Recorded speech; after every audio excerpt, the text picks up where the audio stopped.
Hello everyone, this is Ajay Verma before you and I welcome all of you on our channel Prep IAS. So बच्चों, economics NCERT series हम cover कर रहे हैं और अभी तक हम लोगों ने क्लास 9th की एनसीईआरटीज कंप्लीट कर ली है। साथ ही साथ में class 10th economics NCERT chapter number 1 और चैप्टर नंबर 2 भी हम कवर कर चुके हैं। आज का जो टॉपिक है, ये टॉपिक आपको कुछ बेसिक से आइडिया देगा इकोनॉमिक्स के एक बहुत बड़े पोर्शन या हम कह सकते हैं एक मेजर कंपोनेंट के बारे में। आगे इस सब्जेक्ट में आप लोगों को फाइनेंशियल सिस्टम के बारे में पढ़ना है, उसमें मनी मार्केट के बारे में पढ़ना है, कैपिटल मार्केट के बारे में पढ़ना है। और आप ये जानते ही हैं कि इकोनॉमिक सब्जेक्ट अल्टीमेटली रिसोर्सेज को लेकर बात करता है। और जब हम रिसोर्सेज की बात करते हैं तो मनी एक सबसे इंपॉर्टेंट रिसोर्स होती है। ये इसलिए भी इतना इंपॉर्टेंट है क्योंकि बाकी के जो सारे के सारे रिसोर्सेज हैं, आप उन सभी को मॉनेटरी वैल्यू में कन्वर्ट कर सकते हो। हर मोस्ट ऑफ द रिसोर्स को आप मनी वैल्यू में काउंट कर सकते हो। जैसे आप देख सकते हैं एग्रीकल्चरल प्रोडक्शन कितना है, आप उसको रिसोर्स में काउंट कर लीजिए। ह्यूमन रिसोर्सेज को भी आप उनके एक मॉनेटरी टर्म्स में मेजर कर सकते हो। अगर मैं आपको पढ़ा रहा हूं तो मेरी एक पर आवर की कुछ वैल्यू हो सकती है, चार्ज हो सकता है। आपको भी एक मॉनेटरी रिसोर्स में कन्वर्ट किया जा सकता है या फिर आपकी भी एक मॉनेटरी वैल्यू होगी। अगर आप आईएएस बने, आईपीएस बने तो भी आप एक सैलरी लेंगे। साथ ही साथ में अगर कोई बिजनेस भी करते हैं या एक दूसरा प्राइवेट जॉब भी करते हैं तो आपकी अपने आप में एक मॉनेटरी वैल्यू होगी। आप जो कि एक रिसोर्स हो, आपकी भी एक मॉनेटरी वैल्यू है। बाजार में आप निकलिए, आपके आसपास कोई बिल्डिंग आपको दिख रही होगी तो आप खुद ही अंदाजा लगा लेते हैं कि यार ये बिल्डिंग शायद 10 करोड़ रुपीस की होगी या ये वाला घर शायद 1 करोड़ रुपए में बना होगा। कोई भी कार खड़ी हो, आप उसकी मॉनेटरी वैल्यू देख सकते हो। तो चाहे प्रोडक्ट्स हो, सर्विसेज हो या फिर रिसोर्सेज हो, अल्टीमेटली मोस्ट ऑफ द चीजें ऐसी हैं जिसको हम मनी के रूप में देखते हैं। और मनी से एसोसिएटेड बहुत सारी चीजें आपको देखने को मिलेगी। मनी क्या है, मनी के कॉन्सेप्ट्स क्या है, इससे रिलेटेड। साथ ही साथ में इंडिया में कौन मॉनेटरी सिस्टम को मैनेज कर रहा है, और इसी से रिलेटेड ना सिर्फ इंडिया, इंटरनेशनल लेवल पर भी हमें बहुत सारी चीजें देखनी है। पॉलिटिकल लेवल पर भी हम टैक्सेशन और साथ ही साथ फिजिकल एक्सपेंडिचर्स, बजटिंग सभी की बात करेंगे। फाइनेंशियल सिस्टम के बारे में हम बात करेंगे। इंटरनेशनल लेवल पर बैलेंस ऑफ पेमेंट के बारे में भी हम आगे आकर बात करेंगे। तो बहुत सारे कॉन्सेप्ट्स हैं, बट अभी एक चैप्टर आज की क्लास में हम कवर करने वाले हैं। Class 10th economics NCERT chapter number 3, जिसका नाम है मनी एंड क्रेडिट। कुछ बेसिक से आइडियाज आज हम डिस्कस करेंगे और इसमें से कुछ हो सकता है कि बहुत सारी चीजें ऐसी है जो आप लोग ऑलरेडी जानते हो। बच्चों, ये मुझे पता है कि आप बड़े बच्चे हैं, यूपीएससी के लिए प्रिपेयर कर रहे हैं, लेकिन अगर हम एनसीईआरटी पढ़ रहे हैं तो हो सकता है हमें कुछ समय के लिए एक्ट ही करना हो और ऐसे समझना है जैसे हम उसी क्लास में हैं और उसी टाइप से हम बेसिक सी चीजें समझने की कोशिश करते हैं। ऑब्वियसली कुछ एडवांस चीजें, एडिशनल कॉन्सेप्ट्स या फिर इनपुट्स होते हैं जो मैं अपनी तरफ से प्रोवाइड करता हूं। और आप लोगों को ये पहले वीडियोस में भी मैं बता चुका हूं कि आप लोगों को भी कुछ नोट्स हमेशा प्रिपेयर करने चाहिए इन एनसीईआरटीज के साथ में, जिससे एक जगह पर आपका सारा का सारा कंपाइलेशन हो सकेगा, काफी सारी चीजें आपको पता चल सकती है। तो चलिए शुरू करते हैं आज के इस टॉपिक को। तो बच्चों, मनी क्या है? एक जनरल डेफिनेशन अगर आपसे पूछी जाए, व्हाट इज मनी, मनी क्या है, तो आप डेफिनेशन को शायद रेफर कर सकते हैं। मनी इज द जनरल और generally accepted medium of exchange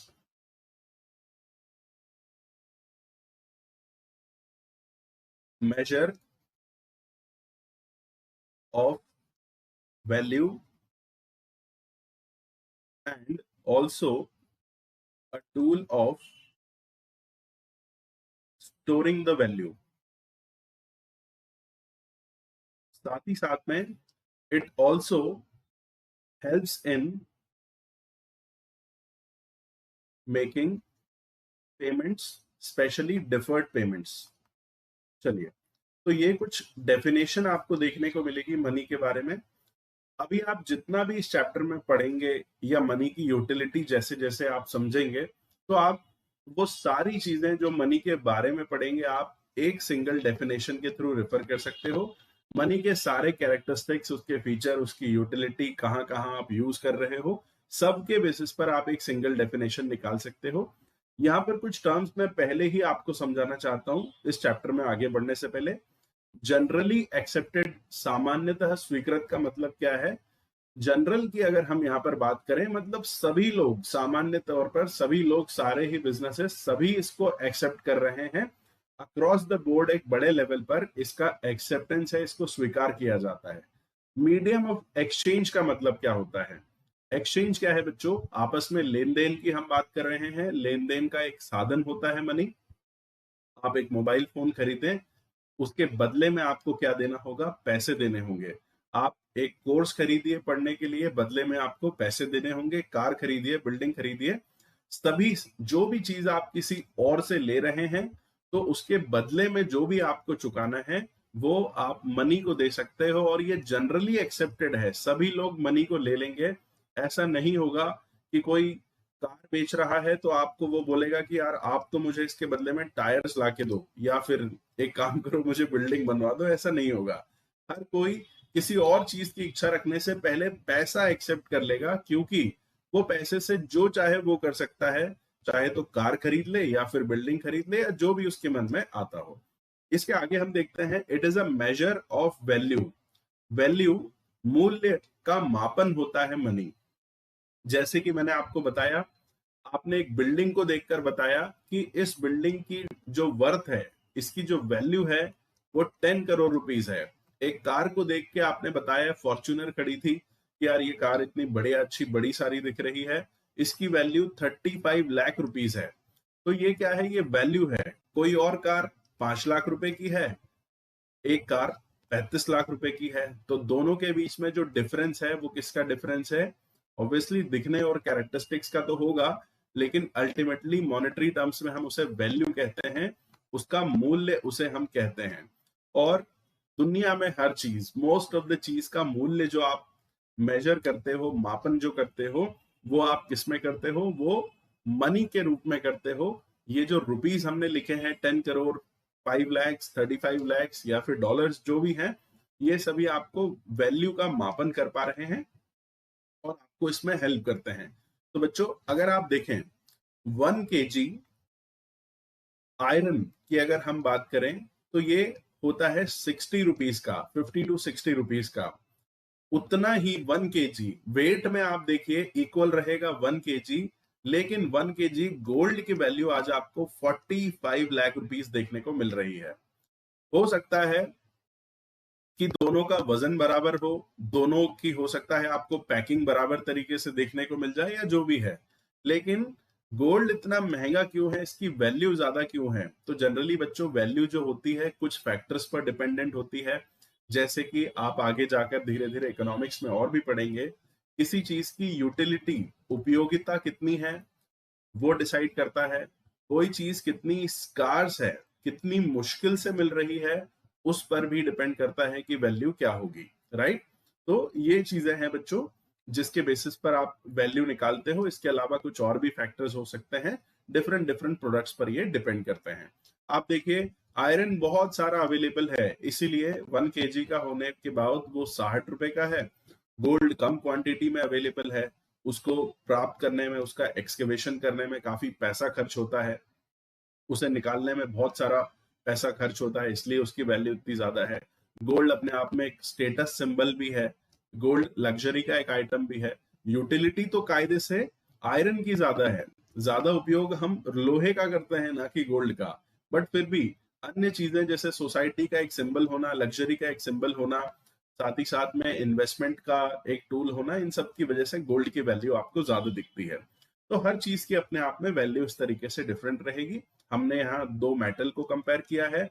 आप चाहे तो बादाम को कंपेयर कर सकते हैं गेहूं के साथ में, या फिर आप एक बहुत अच्छे ब्रांड के कपड़े, या हो सकता है कम ब्रांड के कपड़े को भी, या फिर नॉन ब्रांडेड कपड़े को भी आप रेफर कर सकते हैं। बट जो भी, जिस भी चीज का मूल्य होगा, वैल्यू होगा, उसको आप मनी में कंपेयर करोगे। 35 lakhs, 5 lakhs, 60 rupees per KG, 45 lakh rupees per KG. उसके आगे देखना है, it is a tool of storing the value. अगर आप मूल्य को स्टोर करना चाहते हो, कहीं पर बचा कर रखना चाहते हो, अगर आप एक किसान हैं, आप टोमेटो प्रोड्यूस कर रहे हैं और आप चाहते हैं कि मैं बहुत अमीर हो जाऊं, तो क्या आप अपने टोमेटोज को इकट्ठा करके रखोगे? नहीं, वो खराब हो जाएंगे, उसके लिए बहुत सारी जगह भी लगेगी, राइट? तो उतनी ही वैल्यू को बचा कर रखने या एक बहुत छोटी जगह पर या वर्चुअल रूप से स्टोर करने के लिए आप मनी को यूज करते हो, राइट? और हम बात कर रहे हैं आखिरी में डिफर्ड पेमेंट, मतलब डिलेड पेमेंट, क्रेडिट की हम बात कर रहे हैं।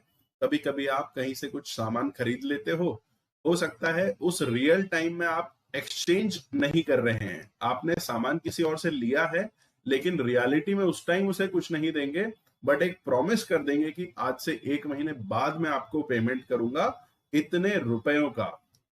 हो सकता है आपको थोड़ा इंटरेस्ट भी देना पड़े, लेकिन ये मनी की वजह से ही हो पाएगा। तो बच्चों, ये हम यूटिलिटी कहें या कैरेक्टरिस्टिक्स कहें, सभी को मिलाकर आप ये मनी की एक डेफिनेशन देख सकते हो। याद रखिएगा, जनरली एक्सेप्टेड और बाकी अन्य चीजों का मतलब मैंने आपको बताया है। बाकी चीजों को आप लेने से मना कर सकते हो, लेकिन मनी को जनरली कोई भी मना नहीं करेगा। वॉलंटरी बेसिस पर लोग अपनी इच्छा से ही लोग मनी को एक्सेप्ट करते हैं, किसी को फोर्स करने की जरूरत नहीं है। आपको किसी को ये नहीं बोलना है कि यार पैसे लेने ही पड़ेंगे तुझे, मर रहे हैं लोग, पैसा खुद ही लेना चाहते हैं, आपको उसके लिए कुछ अलग एफर्ट लगाने की जरूरत नहीं है। चलिए, तो ये सारी चीजें आप समझेंगे बच्चों। अब एक क्वेश्चन आता है कि क्या मनी हमेशा से है? जब मनी नहीं थी तब क्या होता था? तो तब बच्चों जो सिस्टम चलता था उसके बारे में शायद आपको पता होगा, मैं थोड़ा सा आपको इसका इंट्रोडक्शन देना चाहता हूँ। मनी नहीं थी तब हम एक सिस्टम देखते थे जिसे हम जानते हैं बार्टर सिस्टम के नाम से। बार्टर या फिर आटा साटा इसे आप कह सकते हो, या फिर वस्तु विनिमय भी आप इसे कह सकते हो, जिसमें एक प्रोडक्ट के अगेंस्ट में आपको दूसरा प्रोडक्ट देना होता था उसे एक्वायर करने के लिए। इसका मतलब ए अगर कोई वस्तु लेना चाहता है किसी और से, तो उसे कोई बदले में दूसरी वस्तु देनी पड़ेगी। मनी नहीं थी, इसलिए ये सिस्टम होता था जिसमें एक कमोडिटी के अगेंस्ट में दूसरी कमोडिटी या एक सर्विस के अगेंस्ट में कमोडिटी का लेन देन हुआ करता था, जिसे हम बार्टर सिस्टम के नाम से जानते हैं। अब बच्चों, बार्टर के साथ में कुछ प्रॉब्लम्स थी, और ये प्रॉब्लम्स क्या थी, अगर ये आपको जानना है तो 1 मिनट आप वीडियो रिवाइंड कर सकते हैं, पीछे जा सकते हैं। जो हमने मनी की यूटिलिटी देखी है वो बार्टर के साथ में नहीं हो पाती थी। बार्टर के कुछ आपको पॉजिटिव पॉइंट्स देखने को मिलेंगे, हर चीज के होते हैं, लेकिन उससे ज्यादा आपको बार्टर के नेगेटिव पॉइंट्स देखने को मिलेंगे। चलिए बात करते हैं पॉजिटिव पॉइंट्स के बारे में। तो पॉजिटिव क्या था? बार्टर सिंपल हुआ करता था। आपके पास में कोई वस्तु है तो वो लेकर दूसरी वस्तु ले लीजिए कुछ और देकर, वरना रहने दीजिए, कोई लेने देने की आपको जरूरत नहीं है। इंटरेस्ट रेट कितना लगेगा, क्या होगा, कितनी वैल्यू होगी, कोई कॉम्प्लेक्सिटी नहीं थी। चलो ये लेकर आए हो, ये लेकर चले जाओ, सिंपल। तो एक तो सिंप्लिसिटी हुआ करती थी। दूसरा बच्चों, बार्टर का एक अगर हम पॉइंट देखें तो यहाँ पर प्रोडक्शन उतना ही होता था जितना नीड हुआ करती थी लोगों को, राइट? अगर आप बार्टर इकोनॉमी में जी रहे हो तो आप केवल उतना प्रोडक्शन करोगे जितना एक तो आप यूज कर सको, और थोड़ा बहुत ऊपर सरप्लस में आप उस एक्सचेंज कर सकोगे जो भी आपको चीजें रिक्वायर्ड होगी। मान लीजिए अगर आप टोमेटो उगाने वाले किसान हो, तो आपको पता है कि कितना टोमेटो हमें खुद लगेगा और कितना टोमेटो हमें पोटैटो और बाकी सब चीजों को लेने के लिए लगेगा। आज आप हर चीज को मनी में कन्वर्ट कर सकते हो, इसलिए आप ज्यादा से ज्यादा प्रोडक्शन करते हो। क्यों? क्योंकि मनी को आप रख लोगे, टोमेटो तो खराब हो जाता। तो बच्चों, प्रोडक्शन केवल नीड के हिसाब से होता था, या हम इसको इस तरह से कह सकते हैं कि ऑप्टिमम यूटिलाइजेशन होता था रिसोर्सेस का। केवल और केवल उतने ही रिसोर्स हम यूज करते थे जितने रिक्वायर्ड है। आज के टाइम पर ज्यादा मनी कमाने के चक्कर में हम खूब सारा प्रोडक्शन करना चाहते हैं। पहले अगर कोई लकड़ी काटता होगा तो वो केवल इसलिए ताकि वो थोड़ा खुद का उपयोग कर सके और थोड़ा बहुत बदले में जिन चीजों की जरूरत है वो ले सके।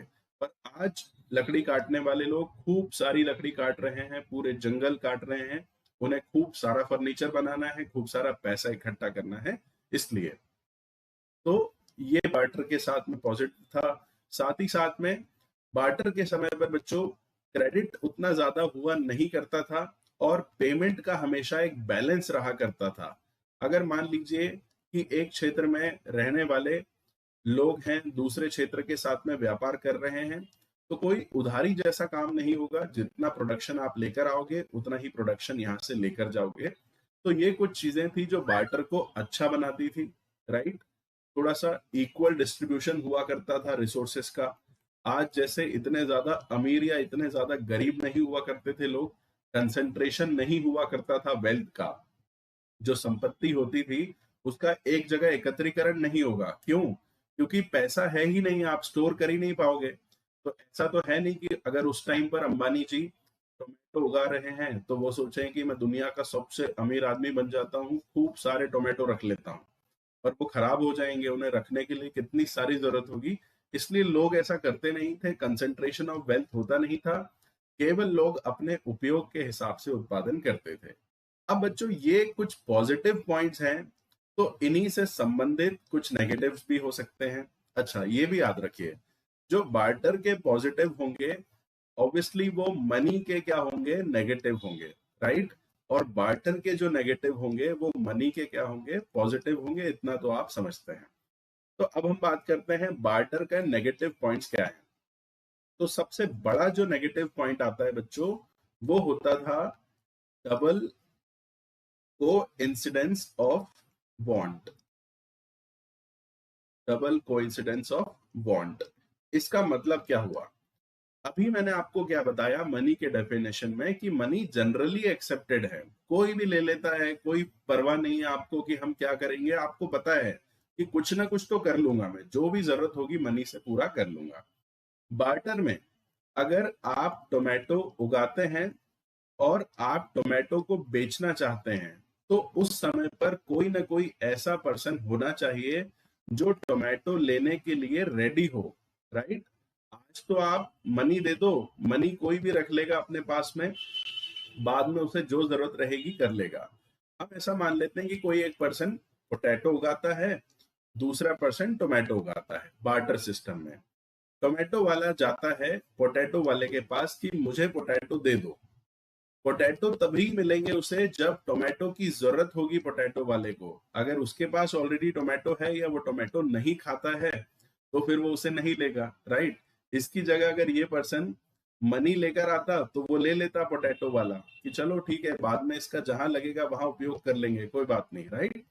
तो ये सबसे बड़ी प्रॉब्लम के थी बार्टर के साथ में, कि अगर आप बेचना चाहते हो तो वही कमोडिटी कोई और खरीदने के लिए राजी होना चाहिए, वरना आप उसे बेच नहीं पाओगे। ये आपके लिए एक प्रॉब्लम हो सकती है। Excuse me.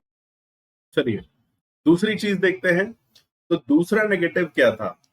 तो बच्चों जो मनी का पॉजिटिव था वही बार्टर का नेगेटिव था। प्रॉपर मेजर ऑफ वैल्यू नहीं हुआ करता था बार्टर सिस्टम में, राइट।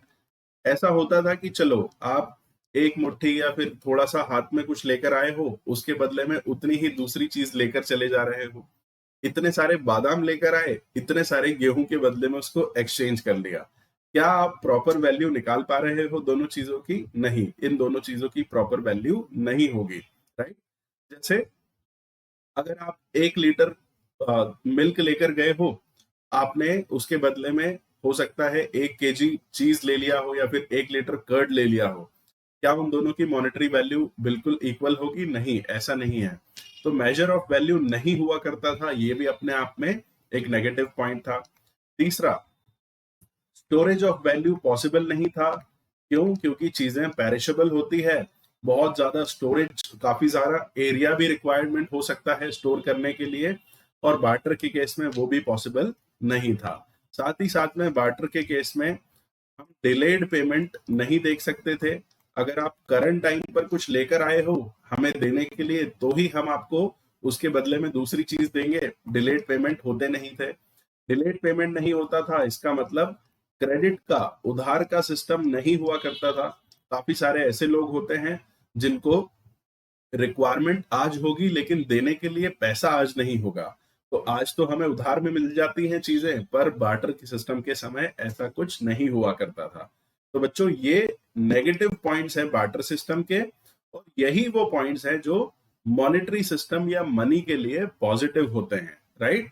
तो कुछ अच्छाइयां कुछ बुराइयां हमेशा होगी, लेकिन पहले बच्चों जब हम काफी पिछड़े हुआ करते थे, हमारी उतनी ज्यादा नेसेसिटीज नहीं थी, उतनी डिफरेंट डिफरेंट चीजों का प्रोडक्शन नहीं होता था, उतना ज्यादा एडवांस नहीं हुई थी सिस्टम, तब उस समय बार्टर सिस्टम चलता था। लेकिन आज चीजें बहुत बदल चुकी हैं, इसीलिए समय के साथ मनी का आपको एवोल्यूशन होता हुआ दिखता है। अब आप एक क्वेश्चन मैं आपसे पूछता हूं, क्या बार्टर सिस्टम आज बिल्कुल नहीं चलता? तो नहीं, ऐसा नहीं है बच्चों, बार्टर सिस्टम आज भी चलता है। आप में से कुछ बच्चे अगर गांव में रहते हैं तो आपने देखा होगा, एक कुल्फी वाला या फिर बुड्ढी के बाल वाला आता है, और वो आपको बुड्ढी के बाल या एक कुल्फी देता है। आप उसको बदले में जाकर एक गिलास गेहूं अपने घर से घर कर दे देते हो, और वो चला जाता है। अब आप सोचिए, आपने 1 रुपए की कुल्फी उससे ली है, राइट। अगर कुल्फी आपने ली है तो 1 रुपए की कुल्फी है, और आपने एक गिलास गेहूं अपने घर से लाकर उसको दे दिए। 20 रुपीज पर केजी का रेट होता है वीट का। अगर हम एक गिलास या 250 ग्राम्स की बात करें तो बच्चों वो कितने का होगा? 5 रुपीज का होगा। तो बार्टर की वजह से आपने 1 रुपए वैल्यू की कुल्फी के बदले में 5 रुपए के गेहूं दे दिए। बच्चे थे इसलिए मम्मी पापा ने कुछ नहीं कहा, लेकिन जब आप बड़े होते हो तो आप खुद से इन चीजों को समझते हो, राइट। ये होता है। इसके साथ ही साथ में ऐसा नहीं है कि बार्टर केवल आप बचपन में ही यूज करते हो, आज भी काफी बार होता है जब बार्टर यूज होता है, लेकिन एडिशनल उसमें हम मनी को भी यूज करते हैं साथ ही साथ में। काफी बार ऐसा हो सकता है कि किसी बड़े शहर में दो प्रॉपर्टी ओनर जो हैं वो प्रॉपर्टीज अपनी एक्सचेंज कर ले, या फिर एक प्रॉपर्टी बड़ी एक्सचेंज कर ले कोई, और उसके बदले में छोटी प्रॉपर्टीज उसको मिल जाए। मान लीजिए आप एक शहर में रहते हैं, आपके पास एक पास में ही बड़ा फार्म है जो 10 एकड़ का है, काफी बड़ा फार्म है, और आप शहर में एक दूसरी प्रॉपर्टी खरीदना चाहते हैं जो केवल और केवल 10,000 स्क्वायर फीट की है। शहर में प्रॉपर्टी के रेट काफी महंगे होंगे, फार्म लैंड उतना महंगा नहीं होगा। तो अगर ऐसा हो सकता है कि आप इस पर्सन से बात कर लो, उसको फार्म की जरूरत हो, वो एडिशनली रिक्रिएशन के लिए फार्म खरीदना चाहता है, तो वो आपका फार्म ले लेगा, आप उससे ये प्रॉपर्टी ले सकते हैं। कभी कभी दोस्तों यारों में हम देखते हैं कि यार वो लड़का अच्छा मोबाइल लेकर आया है, तो एक काम करो, अपना मोबाइल उसको दे दो, उसका मोबाइल ले लो, और ऊपर साथ में कुछ और पैसे भी दे दो। तो ऐसा नहीं है कि बार्टर आज 100% खत्म हो चुका है। बार्टर आज भी आपको देखने को मिलता है, लेकिन कुछ रिस्ट्रिक्शंस के साथ, क्योंकि उसमें कुछ प्रॉब्लम्स हैं, और मनी जो है वो ट्रांजैक्शंस को बहुत इजी बना देती है, इसलिए आज हम मॉनेटरी सिस्टम पर रिलाय करते हैं। चलिए, तो अब हम देखते हैं बच्चों मनी के बारे में। आई होप जो मैंने आपको समझाना चाहा है वो बहुत अच्छे से आपको समझ में आ गया होगा। तो मनी के बारे में बेसिक सी चीजें हम देखेंगे। मनी के थ्रू आप क्या करते हो? ट्रांजैक्शंस, लेन देन करते हो। इसके थ्रू आप गुड्स या सर्विसेज को खरीदते हो, और बदले में आपको मनी देनी होती है। सर्विसेज को भी आप एक्सचेंज कर सकते हो। एजुकेशन आप ले रहे हैं, बदले में आप पैसे दे सकते हैं। और साथ ही साथ में अगर आप क्रेडिट या डिफर्ड पेमेंट, डिलेड पेमेंट चाहते हैं, तो आप प्रॉमिस भी कर सकते हैं रियल टाइम में मनी ना देते हुए कि बाद में मैं आपको पैसे दूंगा, राइट। साथ ही साथ में मनी अगर आपके पास में है तो आपकी जो भी इच्छा हो आप मनी से ले सकते हो, और अदर कैरेक्टरिस्टिक्स भी आपको यहाँ पर समझ में आए हैं। हम क्यों मनी का यूज करते हैं, मनी का एवोल्यूशन कैसे हुआ? तो बार्टर सिस्टम के जो नेगेटिव थे, स्पेशली जो डबल कोइंसिडेंस ऑफ वांट, दोनों व्यक्तियों की एक ही समय पर बेचने की इच्छा होना या खरीदने की इच्छा होना, अपने आप में एक प्रॉब्लम था जो हमेशा पॉसिबल नहीं होता है। इसीलिए मनी आज इतने बड़े लेवल पर यूज होती है, क्योंकि बार्टर सिस्टम की जो कमियां थी मनी के यूज के थ्रू वो खत्म हो जाती है। चलिए, इसके आगे देखते हैं बच्चों हम। अब हम बात करेंगे बहुत सारे डिफरेंट टाइप्स ऑफ मनी की। उससे पहले मैंने आपको मनी के कैरेक्टरिस्टिक्स बताने की कोशिश की है। अब मॉडर्न फॉर्म्स ऑफ मनी क्या है? तो पहले तो बार्टर सिस्टम होता था।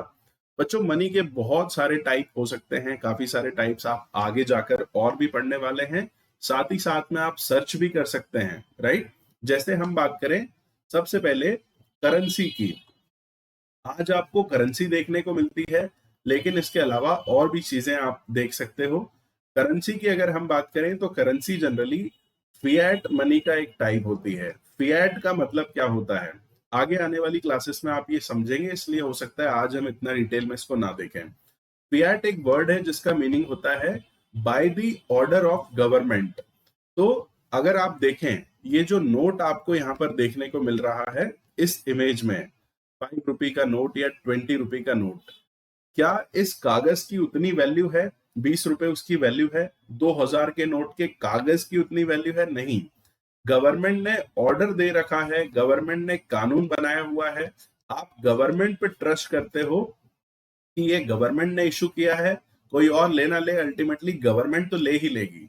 जब आप लोगों को, आपने देखा होगा डिमोनेटाइजेशन हुआ तो नोट की वैल्यू बंद हो गई, राइट? आपने देखा था 500 रुपीज एंड 1000 रुपीज के नोट्स का लीगल टेंडर कैंसिल कर दिया गया, कोई और नहीं लेगा। लेकिन फिर भी बैंक्स ने तो एक्सेप्ट किया ही, आरबीआई ने तो एक्सेप्ट किया ही उसे, राइट?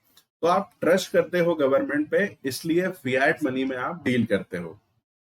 इसके साथ ही साथ फिड्यूशियरी मनी हो सकता है। फिड्यूशियरी मनी ऐसी मनी होती है जिसको एक्सेप्ट करना आपके ऊपर है, आप चाहो तो उसे एक्सेप्ट करो या ना करो। जैसे चेक आप देखते हो, कोई चाहे तो चेक को एक्सेप्ट करे या ना करे। डिमांड ड्राफ्ट आप देखते हो, ऑप्शनल है, चाहो तो एक्सेप्ट करो या ना करो। लेकिन जो फिएट मनी होती है उसको गवर्नमेंट लॉ के थ्रू बनाती है और आपको वो एक्सेप्ट करना ही पड़ता है। जैसे इंडिया में आप देखिए बच्चों, इंडिया में आप रुपी लेने से मना नहीं कर सकते हो, चेक या डिमांड ड्राफ्ट या ऑनलाइन ट्रांजैक्शन से मना कर सकते हो, लेकिन अगर कोई आपको कैश में रुपी दे रहा है तो आपको लेना ही पड़ेगा। काफी बार आपने देखा होगा किसी पर्सन ने कार खरीदी है और वो शोरूम पे 1-1 रुपए के सिक्के लेकर चला गया है या 5 रुपए के नोट लेकर चला गया है बोरा भर के। शोरूम वाला उसे मना नहीं कर सकता है, चाहे वो 1 रुपए हो या 2000 हो, जो भी हो, एक्सेप्ट करने पड़ेंगे। लीगल आपके ऊपर वो ऑब्लिगेशन होता है जो फिएट मनी के केस में होता है, पर फिड्यूशियरी मनी ऑप्शनल होती है। इसके साथ ही साथ बच्चों हम देखते हैं एक और फॉर्म भी हो सकता है जिसे हम कमर्शियल बैंक मनी के रूप से जानते हैं। कमर्शियल बैंक मनी, इस चैप्टर में आपको डिपॉजिट्स के बारे में पता चलता है, मैं उसके बारे में बात नहीं कर रहा हूं। कमर्शियल बैंक मनी जो बैंक डेट या उधार के रूप में क्रिएट करते हैं, हम उसे कहते हैं कमर्शियल बैंक मनी। जैसे आपने एक घर खरीदा है और घर खरीदने के लिए कायदे से आपको 10 लाख रुपए देने थे, पर ये पैसे हैं नहीं, आपके पास नहीं है, लेकिन वो पैसा बैंक्स ने उधार के रूप में क्रिएट कर दिया है, ये कमर्शियल बैंक मनी होता है। इसी तरह से जो आप क्रेडिट कार्ड के थ्रू दुकान पर स्वैप करके कोई भी कमोडिटी ले लेते हो, लेकिन वास्तविकता में पैसा नहीं देते हो, पैसा क्रेडिट दिया है बैंक ने, तो ये क्या है? ये कमर्शियल बैंक मनी है। तो बच्चों इस प्रकार से आपको कुछ टाइप्स देखने को मिलेंगे। साथ ही साथ में आप वो कौन सी चीज से मनी बनी है उसके बेसिस पर भी आप डिवाइड कर सकते हैं। जैसे कोई मनी मेटेलिक मनी हो सकती है, मेटेलिक करेंसी हो सकती है। कॉइन्स जो होते हैं मेटल से बनते हैं, पहले वो किसी और चीजों के होते थे, आज कुछ और चीज के होते हैं, राइट? ऐसे ही प्लास्टिक मनी भी हो सकती है जिसके अंतर्गत debit card and credit cards को हम काउंट करते हैं। साथ ही साथ में नेचर के बेसिस पर मनी हो सकती है, आगे मैं इनके बारे में पढ़ाऊंगा आपको। तो ये कुछ टाइप्स आपको देखने को मिलेंगे, हम इनकी एक समरी देखने की कोशिश करते हैं। तो सबसे पहले बात अगर हम करें बच्चों, तो आपको कुछ टाइप्स मैंने यहाँ पर बताने की कोशिश की है, आप इनको प्लीज एक बार सर्च करके एडिशनल इंफॉर्मेशन भी आप देख सकते हैं। जैसे हम बात करें सबसे पहले कमोडिटी मनी। कमोडिटी मनी क्या होती है? तो आप कुछ समय पहले तक देखिए, जब हमारे यहाँ पर यूरोपियंस ट्रेड करने के लिए आए तो वो इंडिया से कुछ और वस्तुएं लेकर जाते थे, साथ ही साथ में वो कुछ और वस्तुएं हमें देकर जाते थे। इंडिया से मसाले लेकर जा रहे हैं, वहां से कुछ और टोबैको या ऐसी चीज लेकर आ रहे हैं। तो कमोडिटी मनी में बच्चों कुछ प्रीशियस चीजें होती हैं जिनका अपने आप में इस्तेमाल होता है। ये प्रीशियस चीजें क्या क्या हो सकती है? पहले एक देश से दूसरे देश में वाइन दी जाती थी, अपने आप में ये प्रीशियस होती थी। टोबैको हो सकता है, एक प्रीशियस कमोडिटी है।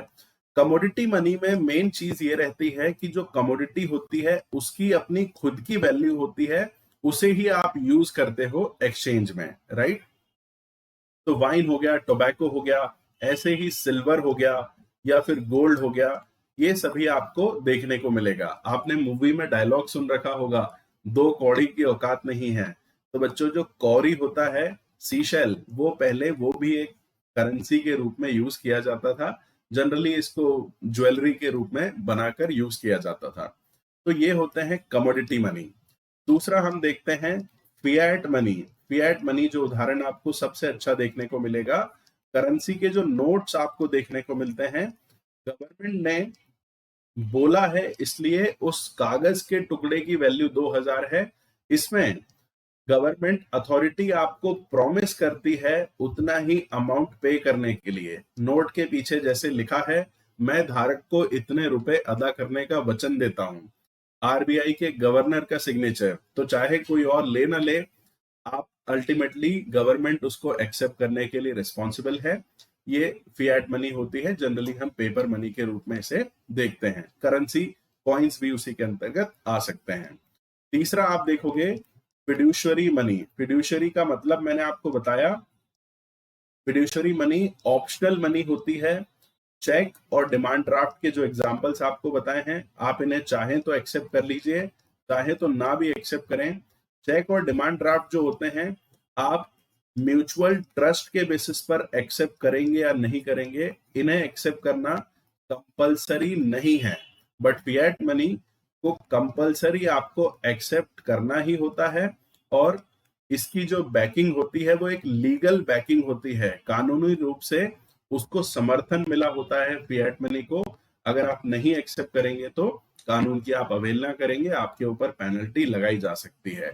चेक कोई अगर दे रहा है, आप उस पर ट्रस्ट करते हो तो ले लो, अगर नहीं ट्रस्ट करते हो तो इसे मत लो। चौथा हमने जो डिस्कस किया है वो कमर्शियल बैंक मनी के बारे में डिस्कस किया है। कमर्शियल बैंक मनी वो मनी होती है जो बैंक्स डेट के थ्रू क्रिएट करते हैं। वास्तविकता में ये पैसा आपके पास नहीं था, लेकिन बैंक्स ने उधार के रूप में क्रिएट किया है, जिसे हम कमर्शियल मनी के रूप में जानते हैं। इसके साथ ही साथ बच्चों, ये हमने बात करी है मनी के कुछ टाइप्स के बारे में। ये जो टाइप्स आप देख रहे हैं, ये मनी का जनरल कैटेगराइजेशन है। सामान्य वर्गीकरण आपको मनी का देखने को मिलता है। दूसरी तरफ अगर हम बात करें on the basis of nature, स्वभाव के माध्यम से अगर हम देखें, तो मनी आपको दो तरीके की दिख सकती है। एक होती है बच्चों प्रॉपर मनी। प्रॉपर मनी मतलब वो मनी जो अर्थव्यवस्था में आपसी लेन देन में रेगुलर रूप से यूज हो रही हो। जैसे आप इंडिया में देखते हैं, इंडियन रुपी जो है आम लेन देन में आप उसको यूज करते हो। दूसरा हो सकता है रिप्रेजेंटेटिव मनी। रिप्रेजेंटेटिव मनी वो मनी होती है जिससे हम आपसी लेन देन में तो यूज नहीं कर रहे हैं, लेकिन अकाउंटिंग एंड रिकॉर्ड्स के पर्पस से उसे कभी कभी हम यूज करते हैं। जैसे हमारा बैलेंस ऑफ पेमेंट का जो अकाउंट होगा, आगे मैं बताऊंगा आपको, ये हम डॉलर वैल्यू में मेंटेन अगर कर रहे हैं तो ये क्या है, वहां पर डॉलर रिप्रेजेंटेटिव मनी का काम कर रहा है। लेकिन इसके और भी दूसरे आपको उदाहरण साथ ही साथ में देखने को मिल सकते हैं। फिर तीसरा जो एक कैटेगराइजेशन आपको मनी का देखने को मिलेगा, वो आपको उसको मनी को क्रिएट करने में मटेरियल कौन सा यूज हुआ है उसके बेसिस पर भी आप देख सकते हैं। तो मटेरियल के बेसिस पर बच्चों आपको सबसे पहले मेटेलिक मनी देखने को मिलती है। मेटेलिक मनी वो मनी होती है जो किसी न किसी मेटल का यूज करके बनी हो। जैसे आप कॉइन्स को देखते हो, किसी कॉइन में कौन सा मेटल यूज किया जाएगा या मिक्सचर यूज किया जाएगा या क्या कंपोजिशन होगा, अल्टीमेटली गवर्नमेंट के द्वारा वो डिसाइड किया जाता है। मेटेलिक मनी दो तरीके की होती है, याद रखिएगा। एक तो होती है यहां पर ऑथोराइज्ड, और दूसरी जो होती है वो होती है सिंबॉलिक। कभी कभी आपने सुन रखा होगा आरबीआई के द्वारा 1000 रुपए का सिक्का बनाया गया है, या फिर 100 रुपए का सिक्का गवर्नमेंट ने जारी किया है। तो ये केवल सिंबॉलिक है, जो किसी पर्टिकुलर इवेंट की यादगार के तौर पर बनाए जाते हैं। ऑथोराइज मतलब जो कॉइन्स आपके पास 5 रुपए या 10 रुपए या 1 रुपए या 2 रुपए के कॉइन्स होते हैं जो बाजार में चलते हैं, हम इसे ऑथोराइज मेटेलिक मनी के रूप से जानते हैं। इसके साथ ही साथ दूसरा फॉर्म हो सकता है इसका पेपर मनी।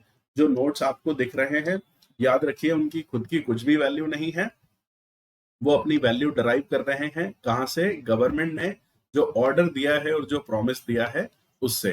तीसरा हो सकता है बच्चों प्लास्टिक मनी, जो एक न्यू फॉर्म आपको देखने को मिलता है। और प्लास्टिक मनी की अगर हम बात करें तो इसमें आपको डेबिट कार्ड या क्रेडिट कार्ड्स देखने को मिलते हैं। डेबिट कार्ड्स बच्चों वो कार्ड्स होते हैं जो आप यूज करते हो अपने खुद के जमा किए गए पैसे को इस्तेमाल करने के लिए, जो जनरली आपके अकाउंट में होता है। क्रेडिट कार्ड मतलब आप बैंक से उधार लेते हो क्रेडिट कार्ड के द्वारा। तो ये कुछ आपको टाइप्स देखने को मिलेंगे जो आगे आने वाली एडवांस क्लासेस में आप और भी समझेंगे। आज हम इसके बारे में उतनी डिटेल में बात नहीं करेंगे। चलिए, तो बच्चों ये कुछ मॉडर्न फॉर्म्स ऑफ मनी आपको देखने को मिलेंगे। करेंसी की हमने बात की है। मॉडर्न करेंसी जो होती है इसका अपने आप में कोई भी यूज नहीं होता है। जैसे पहले आप देखिए गोल्ड कॉइन्स आते थे, सिल्वर कॉइन्स आते थे। तो गोल्ड कॉइन का जो वजन है गोल्ड का, अपने आप में उसकी बहुत वैल्यू होती थी। पर आज ऐसी मॉडर्न करेंसी की कोई वैल्यू नहीं है। अगर आप 10 का सिक्का देखें तो हो सकता है कि उसमें जो मेटल यूज हुआ उसकी 10 रुपए की वैल्यू नहीं हो, राइट। कोई भी करेंसी चाहे पेपर करेंसी हो या फिर हम बात करें मेटेलिक करेंसी की, गवर्नमेंट के द्वारा ऑथोराइज किया जाता है, इसको गवर्नमेंट के द्वारा बनाया जाता है। इंडिया में बच्चों आप देखिए हमारे जो करेंसी नोट्स होते हैं सारे के सारे नोट्स आरबीआई इशू करता है। कॉइन्स के बारे में अगर हम बात करें तो coins generally government of India की तरफ से मिंटिंग की जाती है, बट उनको इशू किया जाता है आरबीआई के द्वारा। ये डिफरेंसेस हम मॉनेटरी सिस्टम में और भी जानने की कोशिश करेंगे। 1 रुपए का नोट जो अब प्रिंट नहीं होता है, वो पहले गवर्नमेंट ऑफ इंडिया के द्वारा प्रिंट किया जाता था और secretary ministry of finance central government जो होता था उसका सिग्नेचर उस पर हुआ करता था। इसके साथ ही साथ बच्चों डिपॉजिट विद बैंक्स को यहाँ पर बताने की कोशिश की गई है। आपके पास जो भी पैसा आप कमा रहे हैं, आपकी अपनी नीड्स की सेटिस्फेक्शन करने के बाद अगर कुछ एक्स्ट्रा पैसा आपके पास है तो आप उस एक्स्ट्रा पैसे को क्या करते हो? बैंक में डिपॉजिट कर देते हो। और ये एक बहुत बड़ा कंपोनेंट होता है इंडिया में फाइनेंशियल सिस्टम या कहीं पर भी एक फाइनेंशियल सिस्टम को क्रिएट करने का। बच्चों जो डिपॉजिट आप लोग बैंक्स के साथ में करते हैं, ये 2 तरह के डिपॉजिट्स हो सकते हैं। जो भी डिपॉजिट्स आप बैंक में करेंगे ये 2 तरह के हो सकते हैं। एक होते हैं डिमांड डिपॉजिट और दूसरे होते हैं टर्म डिपॉजिट, या आप इन्हें टाइम डिपॉजिट भी कह सकते हैं। डिमांड डिपॉजिट का मतलब क्या है? डिमांड डिपॉजिट मतलब पैसा आपने जमा किया है और जब आप चाहो तब आप वापस निकाल सकते हो। आपको कोई पहले से आपने प्रॉमिस नहीं किया है बैंक को कि कितने टाइम तक हम पैसा रखेंगे। ये डिपॉजिट आपके डिमांड डिपॉजिट होते हैं। जैसे आप लोगों ने हो सकता है सेविंग अकाउंट खुलवाया हो बैंक में और इस सेविंग अकाउंट के बेसिस पर आपको एक चेक बुक मिली है। जब चाहो किसी को भी चेक इशू कर दो, पैसा निकाल लेगा। आपके पास में एटीएम कार्ड होगा, बिना बैंक को बताए जब चाहे तब आप एटीएम से पैसे निकालते रहते हो, राइट। और साथ ही साथ में आप ऑनलाइन पेमेंट ट्रांसफर की फैसिलिटी भी इसमें देखते हो।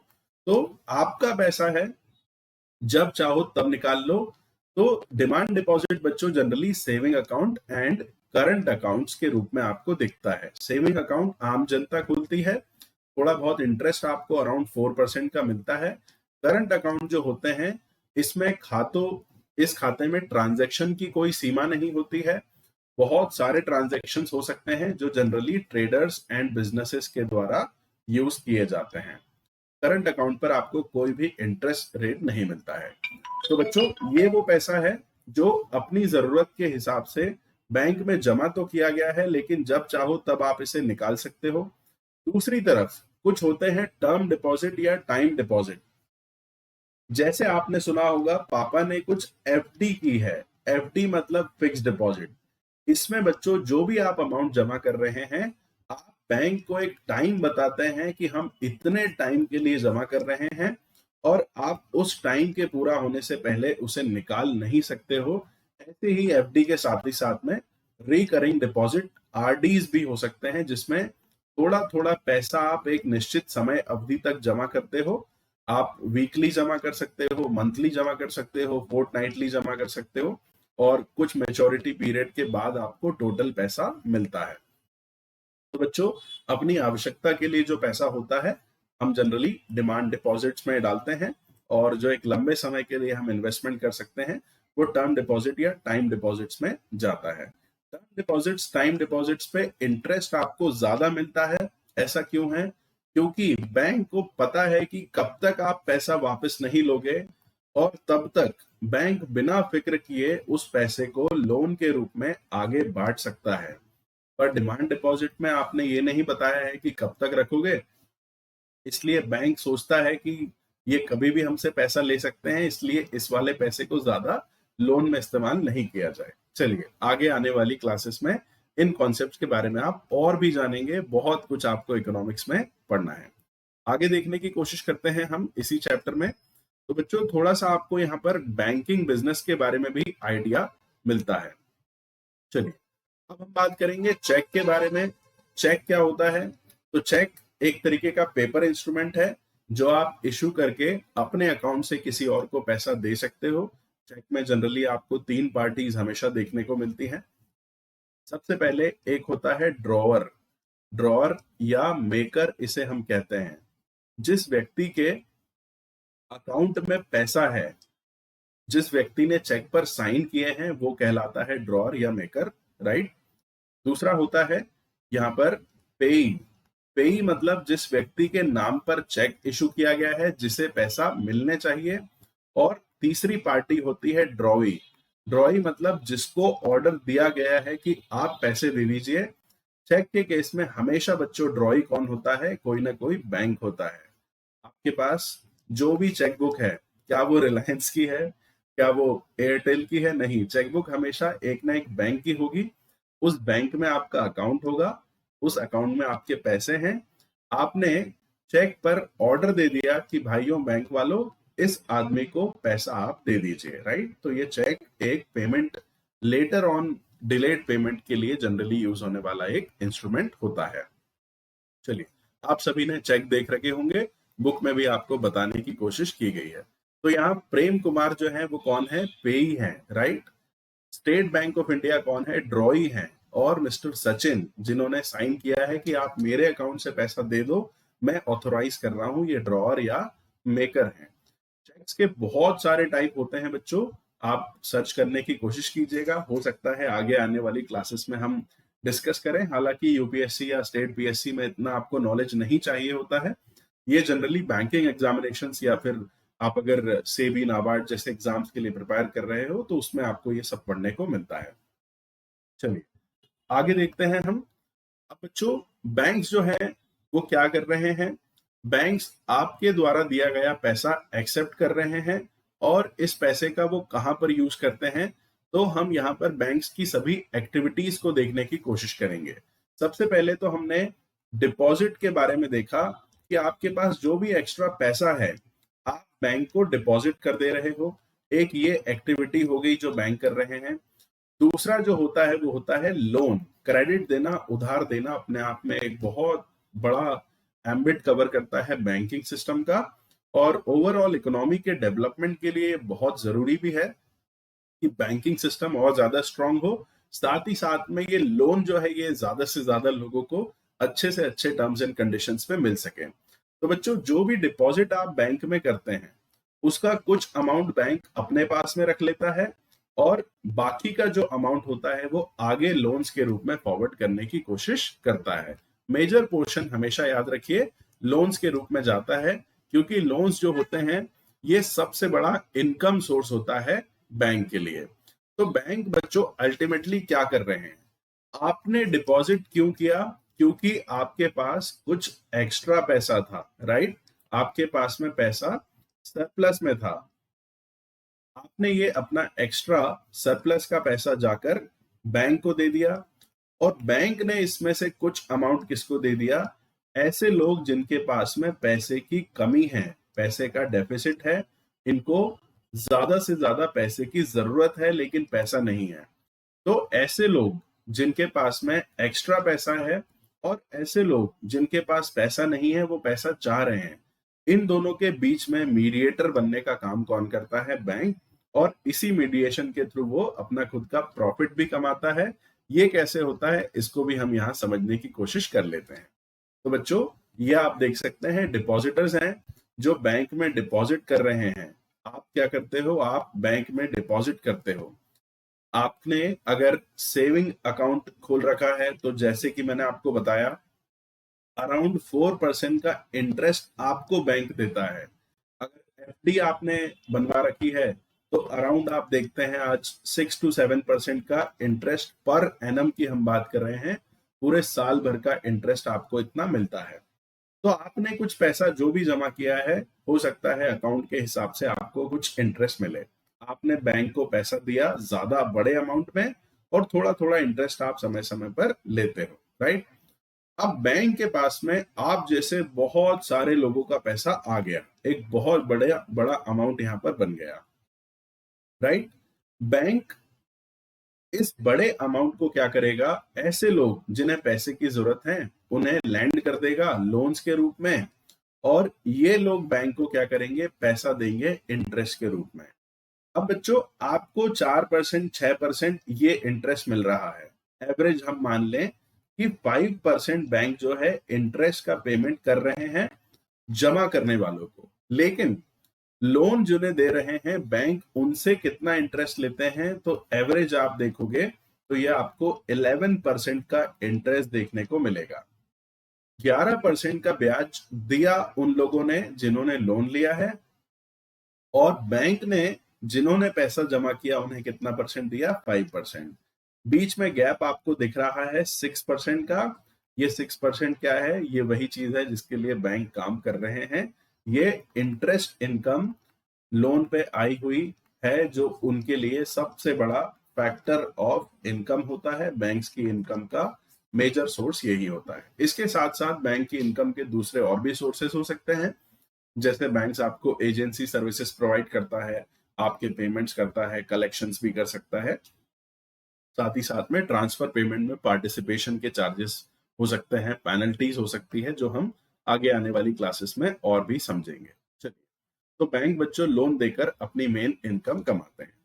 अब इस चैप्टर में आपको आगे बताने की ये कोशिश की गई है कि लोन की रिक्वायरमेंट डिफरेंट डिफरेंट टाइम पर कब कब हो सकती है, और साथ ही साथ में आपको ये भी पता चलेगा कि लोन के सोर्सेस कहाँ कहाँ हैं, कौन कौन आपको लोन दे सकता है। तो बच्चों, ये दोनों ही चीजें हम आगे जाकर डिस्कस करेंगे, डिटेल में इनके बारे में हम देखेंगे। तो क्रेडिट या लोन क्या होता है, आई होप आपको समझ में आया होगा।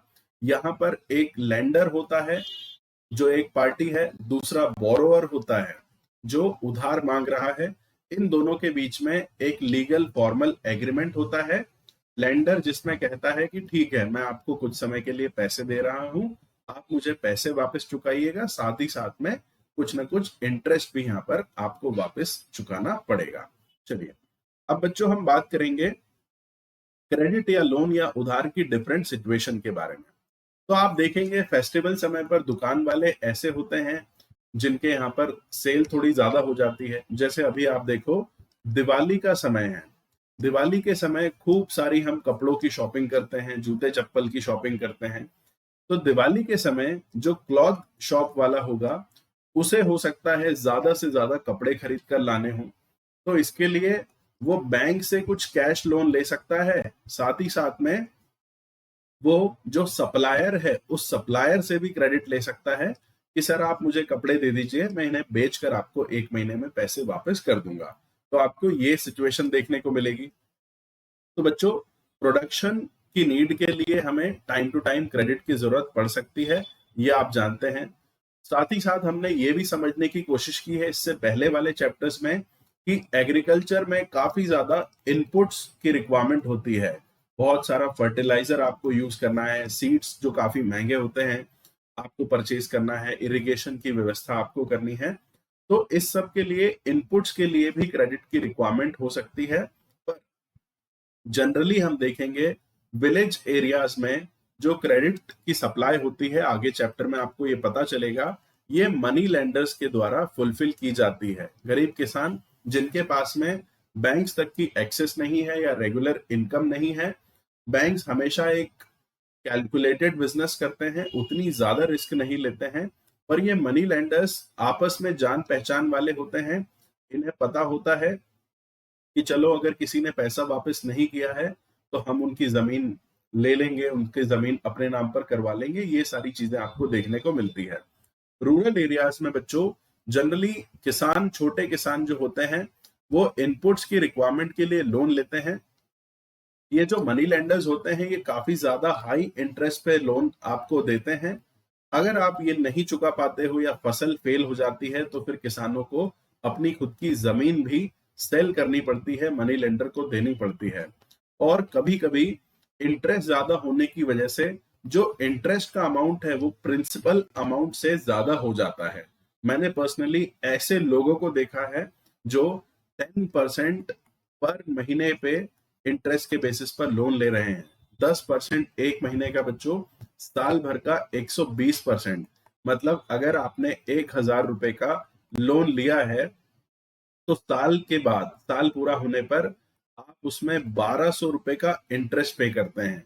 प्रिंसिपल अमाउंट 1000 था, इंटरेस्ट अकेला 1,200 हो गया, 1000 से 200 ज्यादा, राइट। तो आपको टोटल यहाँ पर 2,200 रुपीज देने हैं। और ये प्रॉब्लम आपको रूरल एरियाज में खास करके देखने को मिलती है, जो एक ट्रैप के रूप में बन जाता है एग्रीकल्चरल लेबर्स के लिए। और वो काफी ज्यादा इंडेटनेस की लेवल होने की वजह से बहुत सारे आपको फार्मर सुसाइड या फिर इनकम का बिल्कुल ना बचना, हमेशा डेट में फंसे रहना, या फिर बिना पैसे के भी गरीब किसानों का दूसरे बड़े किसानों के यहाँ पर लगातार काम करते रहना, ये सिचुएशंस इसकी वजह से आती है, जिसे हम डेट ट्रैप के नाम से जानते हैं। अब बच्चों हम बात करेंगे टर्म्स ऑफ क्रेडिट के बारे में। अगर आपने लोन लिया है, क्रेडिट लिया है, तो कुछ ना कुछ कंडीशंस आपको फुलफिल करनी पड़ती है, ऐसे ही क्रेडिट नहीं मिलता। तो इनमें हम कॉमन सी बात करेंगे क्या क्या आता है। टर्म्स एंड कंडीशंस की अगर हम बात करें तो एक तो इंटरेस्ट रेट होता है। इंटरेस्ट जनरली कम से कम होना चाहिए, तब क्रेडिट बेनिफिशियल होता है। साथ ही साथ में रीपेमेंट का पीरियड क्या होगा। कभी कभी आप कुछ लोन्स में देखेंगे मंथली रीपेमेंट करना है, कभी कभी क्वार्टरली भी हो सकता है। और एग्रीकल्चर मशीनरी का लोन जब हम देखेंगे तो 6 मंथली भी हो सकता है। रीपेमेंट कब कब होगा, टोटल टेन्योर कितना होगा इंटरेस्ट का, ये भी अपने आप में एक बात होती है। आगे जाकर आप बहुत एडवांस कॉन्सेप्ट और भी समझेंगे। सिक्योरिटी या कोलेटरल क्या होता है, जो लोन के अगेंस्ट में आपको कभी कभी गिरवी रखना पड़ता है, इसके बारे में भी हम जानते हैं। साथ ही साथ में उस कोलेटरल की वैल्यू जो है उसके अगेंस्ट में कितना लोन आपको मिलेगा। जैसे अगर आप 1,00,000 रुपए का गोल्ड गिरवी रखने के लिए जाते हैं और लोन लेना चाहते हैं, किसी ने 1,00,000 रुपए का गोल्ड आपका रख लिया, लेकिन क्या वो पूरे 1,00,000 रुपए आपको कैश देगा? नहीं, वो हो सकता है आपको 50,000 रुपीज कैश लोन दे दे, राइट। आपको टोटल जो कोलेट्रल है उसका कितना परसेंटेज लोन मिला है? 50%। तो ये 50% क्या हो गया? LTV, लोन टू वैल्यू हम इसे कहते हैं। ऐसे कुछ कॉन्सेप्ट्स आप आगे जाकर और भी देखते हैं। तो ये सभी चीजें आपको टर्म्स ऑफ क्रेडिट के अंतर्गत दिखाई देती हैं। टर्म्स ऑफ क्रेडिट अलग अलग लोन्स के हिसाब से या अलग अलग बैंक्स के हिसाब से और इवन अलग अलग कस्टमर्स के हिसाब से डिफरेंट हो सकती है। अब बच्चों एक हाउस लोन का भी आपको एग्जाम्पल यहाँ पर दिया गया है। हाउस लोन एक ऐसा लोन है जिसमें आप खुद का हाउस ना देते हुए एक न्यू हाउस परचेज कर रहे हो। आप अपने खुद के एम्प्लॉयमेंट या सैलरी के रिकॉर्ड्स देते हैं और जब तक आप बैंक्स को पूरा पैसा वापस नहीं कर देंगे तब तक वो न्यूली परचेज हाउस के पेपर्स जो होंगे वो बैंक के नाम पर ही रहते हैं। इस टाइप के लोन को हम मॉर्गेज के रूप से जानते हैं। तो कुछ कॉन्सेप्ट्स हैं जो आज की क्लास के बाद शायद आप लोग सर्च कर सकते हैं और एनसीईआरटी कोर्स कवर करते हुए शायद हमें उन सभी कॉन्सेप्ट्स को आज कवर करने की जरूरत नहीं है। बट आपके लिए मैं चाहूंगा आप लोगों से आपको सजेस्ट करूंगा कि आप कुछ लोन्स के टाइप्स के बारे में सर्च कर लीजिएगा। जैसे अभी अभी हमने बात की है मॉर्गेज के बारे में, राइट। मॉर्गेज जैसा होता है बच्चों, वैसा ही एक लोन हो सकता है हाइपोथिकेशन। हाइपोथिकेशन लोन का एक टाइप हो सकता है। इसके साथ ही साथ में प्लेज जो है, प्लेज भी लोन का एक टाइप हो सकता है। और चौथा जो टाइप होता है वो होता है लीन, LIEN। आप इनके बारे में सर्च कर सकते हैं। और अगर आपको इसके बारे में ऑलरेडी आइडिया हो तो आप लोग कमेंट भी कर सकते हैं। हम 10th क्लास के एनसीईआरटी कवर कर रहे हैं, लेकिन हम शायद 10th क्लास में नहीं है। I hope you guys will be having a lot of knowledge. तो आप ये चाहें तो इसके बारे में कमेंट भी कर सकते हैं। चलिए, तो बच्चों, क्रेडिट के जो अरेंजमेंट होते हैं वो डिफरेंट डिफरेंट हो सकते हैं लोगों के लिए। लोग कहाँ पर रह रहे हैं, रूरल एरिया में या अर्बन में, क्या वो सैलरीड एम्प्लॉय है, क्या वो सेल्फ एम्प्लॉयड है, क्या वो एक लेबर है जिसके पास में कोई सिक्योरिटी, कोई कोलेटरल नहीं है। तो डिफरेंट डिफरेंट अरेंजमेंट्स आपको यहाँ पर क्रेडिट के देखने को मिलेंगे इस चैप्टर में। एक स्टोरी के थ्रू यहाँ पर बताया गया है कि जो रूरल एरियाज में पुअर फार्मर होते हैं वो मनी लेंडर्स से पैसा क्रेडिट के रूप में लेते हैं। और ये मनी लेंडर्स जो होते हैं जनरली काफी ज्यादा एक्सप्लॉयटेटिव या शोषण करने वाला इंटरेस्ट रेट लगाते हैं। जैसे आप यहाँ पर देखेंगे 5% पर मंथ, मतलब 60% पर एनम। और बैंक के पास अगर आप जा रहे हैं तो बैंक आपको लोन दे रहा है बच्चों 8.5% पर एनम में। कितना डिफरेंस होता है यहाँ पर, ये आप समझ सकते हैं। कभी कभी बहुत ज्यादा इंटरेस्ट पे करना अपने आप में एक प्रॉब्लम हो सकता है। आप अपने पेरेंट्स के साथ भी इन बातों को डिस्कस कर सकते हैं। चलिए, कभी कभी ऐसा भी हो सकता है बच्चों कि जो वर्कर्स होते हैं वो रूरल एरियाज में खास करके और इवन अर्बन एरियाज में भी उनका जो एम्प्लॉयर है, जो ओनर है बिजनेस का, उनसे भी लोन ले सकते हैं। जैसे बड़े किसान जो होते हैं अपने यहाँ पर काम करने वाले लेबर्स को कुछ पैसा एडवांस दे देंगे अपने डेली एक्सपेंसेस। घर पे अगर शादी है या फिर कोई बीमार पड़ गया है, उस समय अगर पैसे की जरूरत पड़ी है तो उस केस में। लेकिन ये एम्प्लॉयर भी एक मनी लेंडर जैसे काफी एक्सप्लॉयटेटिव तरीके से पैसा देंगे। और पैसे के ना चुकाने के चक्कर में आपको कंटिन्यूअसली वहीं पर काम करने जाना होगा।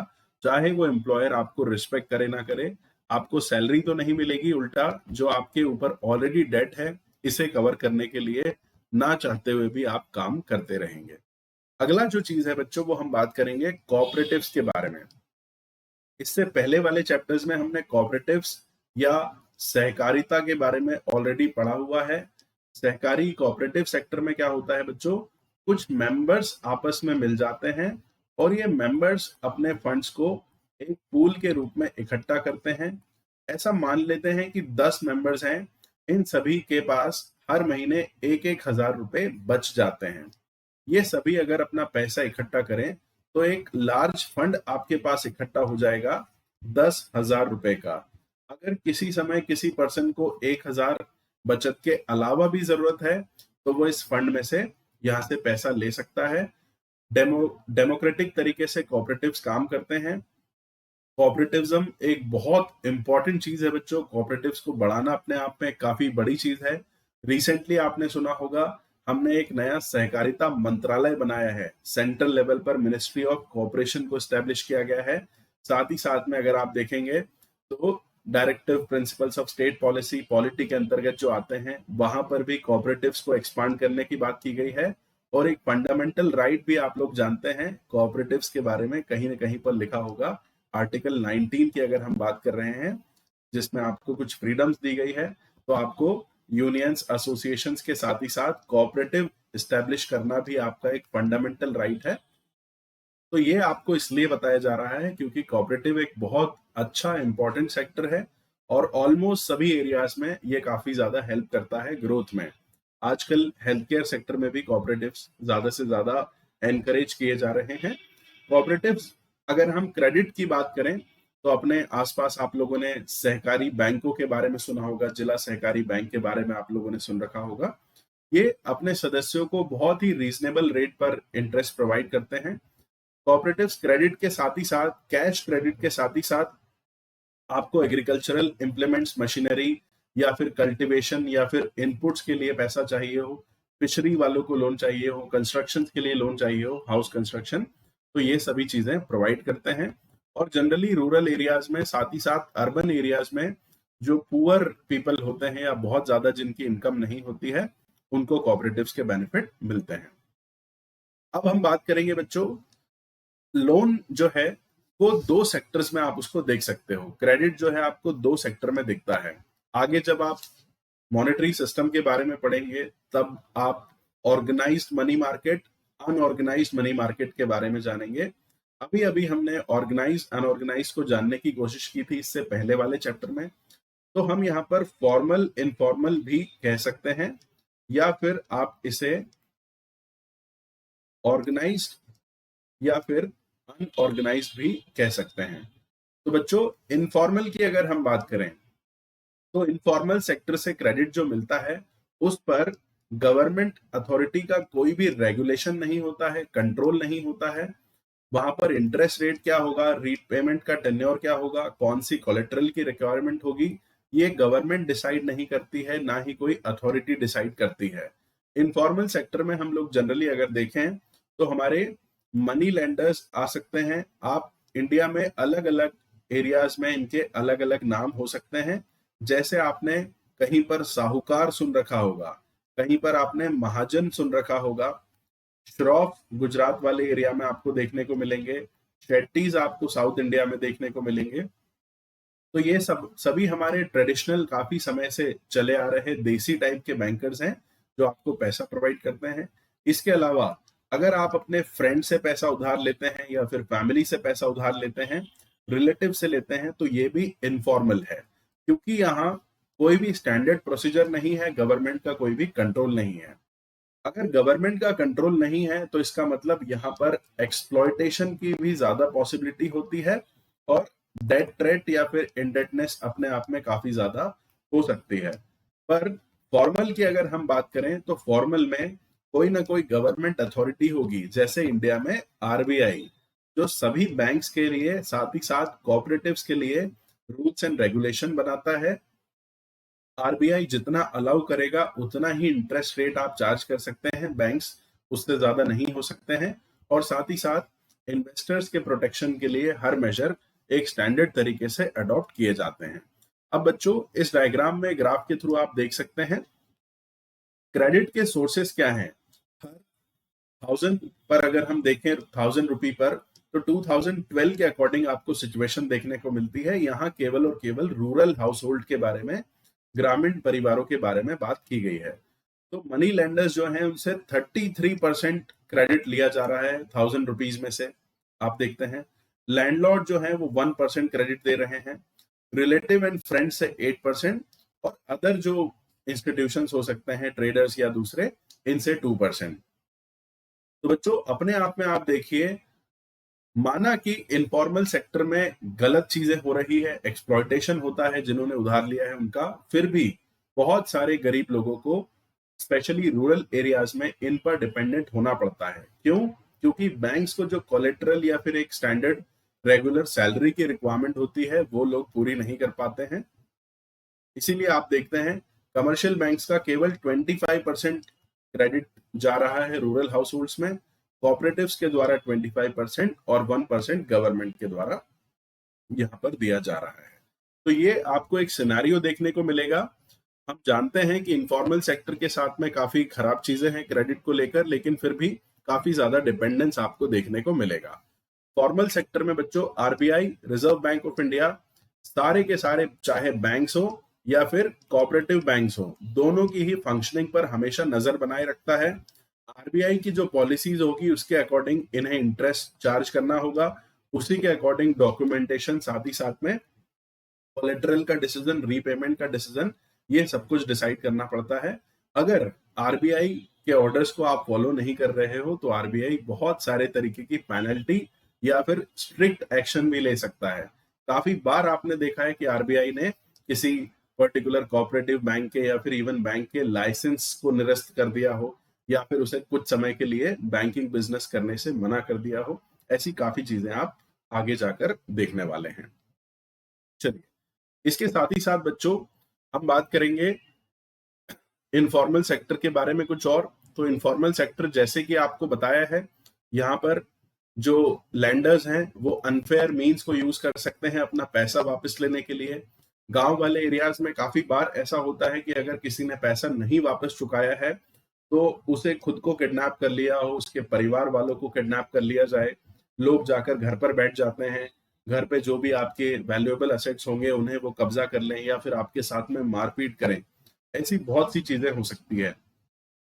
काफी ज्यादा हाई इंटरेस्ट रेट चार्ज किया जाता है और इतना सारा इंटरेस्ट पे करने के बाद में जिसने पैसा उधार लिया था उसके पास इनकम बचती ही नहीं है जिससे वो अपने आप को सस्टेन कर सके या फिर अपने आप को कहीं आगे बढ़ाने के लिए इन्वेस्टमेंट कर सके। काफी बार ऐसा होता है कि जो अमाउंट ऑफ इंटरेस्ट होता है वो जितना अमाउंट बोरो किया था जिसे हम प्रिंसिपल अमाउंट के रूप से जानते हैं उससे भी ज्यादा हो जाता है और अपने आप में एक ये ट्रैप के रूप में काम करता है। तो बच्चों इसीलिए सस्ता साथ ही साथ में अफोर्डेबल क्रेडिट प्रोवाइड किया जाना चाहिए एग्रीकल्चर और साथ ही साथ में सारे के सारे एरियाज में जिससे ज्यादा से ज्यादा डेवलपमेंट हो सके, बिजनेसेस का एस्टेब्लिशमेंट हो सके, फार्मर्स की इनकम बढ़ सके, सेल्फ एम्प्लॉयमेंट जो भी करना चाहते हैं उन्हें भी क्रेडिट अगर अवेलेबल होगा तो वो रिलैक्स होकर अपना बिजनेस भी कर सकते हैं। तो इसीलिए जितना ज्यादा बैंकिंग सिस्टम साउंड होगा बच्चों उतना ज्यादा इकोनॉमी में डेवलपमेंट होगा। आप शायद ये जानते ही हैं बैंकिंग सिस्टम को बैकबोन ऑफ द इकोनॉमी कहा जाता है। इकोनॉमी कितनी स्ट्रांग होगी, कितना स्मूथली फंक्शन करेगी, ये बैंकिंग सिस्टम के कंसोलिडेशन या स्ट्रेंथ पर भी डिपेंड करता है। चलिए अब सेकंड फिगर के थ्रू हम जानने की कोशिश करते हैं बच्चों, चार डिफरेंट कैटेगरी ऑफ पीपल जो हैं उनमें क्रेडिट की सप्लाई कैसे हो रही है। तो हम यहाँ पर बात करेंगे कि कितना परसेंट फॉर्मल या इनफॉर्मल सेक्टर से आया है। आप पुअर हाउस होल्ड के बारे में अगर देखेंगे तो पुअर हाउस होल्ड को 85% क्रेडिट जो है वो कहां से मिल रहा है, वो इन्हें इनफॉर्मल सेक्टर से मिल रहा है। केवल 15% फॉर्मल सेक्टर से आया है। थोड़े बहुत संपत्ति वाले जो हाउस होल्ड रहते हैं इनके पास अगर हम देखें 53% इनफॉर्मल सेक्टर से और फॉर्मल सेक्टर से केवल 47%। ऐसे परिवार जो काफी अच्छा कर रहे हैं, जिनके पास हो सकता हो बिजनेस हो, जिनकी रेगुलर इनकम हो, उनके पास फॉर्मल सेक्टर से 72% आ रहा है और इनफॉर्मल सेक्टर से 28%। दूसरी तरफ हम देखें रिच हाउस होल्ड जो है वो हमेशा ही उनके लिए बहुत आसान होता है फॉर्मल सेक्टर यानी बैंक्स वगैरह से लोन ले पाना। 10% कभी कभी ऐसा होता है कि वो अपने बिजनेस के लिए फैमिली या फ्रेंड्स रिलेटिव्स की हेल्प लेते हैं। खासकर आप स्टार्टअप्स वगैरह में देखेंगे तो ये हेल्प अपने आप में शुरुआती तौर पर ली जा सकती है। तो ये बच्चों डिफरेंसेस आपको देखने को मिलेंगे। हम चाहते हैं सभी तक बैंक्स की रीच हो, सभी को अफोर्डेबल तरीके से क्रेडिट मिले और सभी को डेवलपमेंट करने के लिए प्रॉपर तरीके से अपॉर्चुनिटीज मिलनी चाहिए। इसके लिए बैंक्स बहुत सारे प्रयास समय समय पर करते रहती है। एक बहुत स्पेशल चीज आगे जाकर जो आप पढ़ने वाले हैं वो आप पढ़ेंगे प्रायोरिटी सेक्टर लैंडिंग के बारे में। प्रायोरिटी सेक्टर लैंडिंग आरबीआई के कुछ नॉर्म्स होते हैं, कुछ सेक्टर्स डिसाइड किए गए हैं जिनमें बैंक्स के लिए कंपलसरी होता है कि अगर आप टोटल साल भर में जो भी क्रेडिट दे रहे हो तो उसका सम सर्टेन मिनिमम 40% जो है आप इन सभी सेक्टर्स में पुश करोगे। इसके अंतर्गत आप जो सेक्टर्स देखते हैं वो एग्रीकल्चर सेक्टर है, साथ ही साथ में एजुकेशन सेक्टर आपको देखने को मिलेगा, एक्सपोर्ट ओरिएंटेशन सेक्टर आपको देखने को मिलेगा, तो रिन्यूएबल एनर्जी आप देख सकते हैं, रूरल डेवलपमेंट देख सकते हैं। ये वो सेक्टर्स हैं जो प्रायोरिटी प्राथमिकता के रूप में रखे गए हैं। बैंक्स हमेशा चाहेंगे कि वो अच्छे बिजनेसमैन लोगों को लोन दे जिससे उन्हें काफी ज्यादा मुनाफा हो और कोई रिस्क ना लेनी पड़े। लेकिन बच्चों गवर्नमेंट को ये भी पता है कि कुछ ऐसे एरियाज हैं जो पिछड़ गए हैं और इन्हें हमें जल्दी से वापस लेकर आना है, इन्हें हमें प्रायोरिटी देनी है। इसलिए ना चाहते हुए भी बैंक्स के लिए कंपलसरी है कि साल भर में जो भी आप लोन टोटल क्रेडिट दे रहे हैं उसका मिनिमम 40% आपको प्रायोरिटी सेक्टर्स की तरफ देना है। तो ये कुछ आपको इस चैप्टर से पता चलता है बच्चों। आप याद रखिए ज्यादा से ज्यादा ये जरूरी है कि जो बैंक्स और कोऑपरेटिव बैंक्स हैं वो रूरल एरियाज में अपना क्रेडिट क्रिएशन बढ़ाएं, ज्यादा से ज्यादा उधार देना शुरू करें जिससे लोगों का इनफॉर्मल सेक्टर पर डिपेंडेंस कम हो, वो डेट के ट्रैप से बाहर आ सके और अपने डेवलपमेंट पे फोकस कर सके। साथ ही साथ में जो फॉर्मल सेक्टर है, फॉर्मल सेक्टर को भी ये देखना होगा कि हर व्यक्ति को चाहे कोई अमीर हो या गरीब हो, रूरल हाउस होल्ड हो या अर्बन, अच्छा कमाने वाली फैमिली हो या कोई पुअर इंडिविजुअल हो, सभी के तक क्रेडिट पहुंचाना इंश्योर करना है। चलिए, इसके साथ हमारा आज का टॉपिक खत्म होता है बच्चों। अगले टॉपिक में आपसे मुलाकात होगी, तब तक के लिए thank you so much, take care of yourself.